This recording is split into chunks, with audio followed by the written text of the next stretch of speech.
চোট সারিয়ে ফিরেছেন, বিপক্ষকে বোকা বানিয়ে গোলও করছেন, কিন্তু এবার জাতীয় দলের জার্সি তুলে রাখার কথা ভাবছেন তিনি লিওনেল মেসি। লিগস কাপের সেমিফাইনালে জোড়া গোল করে দলকে ফাইনালে তোলেন LM10।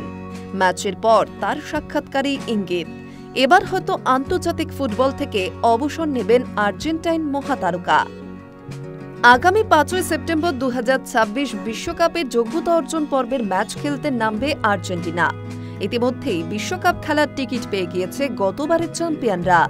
5 সেপ্টেম্বর ঘরের মাঠে ভেনেজুয়েলার বিরুদ্ধে খেলবেন মেসিরা।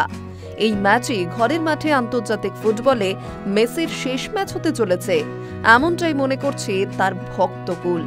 কারণ লিগস কাপের ফাইনালে ওঠার পর সাক্ষাৎকারে মেসি জানান, ওই ম্যাচটা খুব স্পেশাল হতে চলেছে, কারণ যোগ্যতা অর্জন পর্বের শেষ ম্যাচ ওটা। এখানেই শেষ নয়, মেসি আরও বলেন, জানি না ওই ম্যাচটার পর আর কোনো ফ্রেন্ডলি বা অন্য খেলা হবে কিনা, তাই ভেনেজুয়েলা ম্যাচ খুবই স্পেশাল।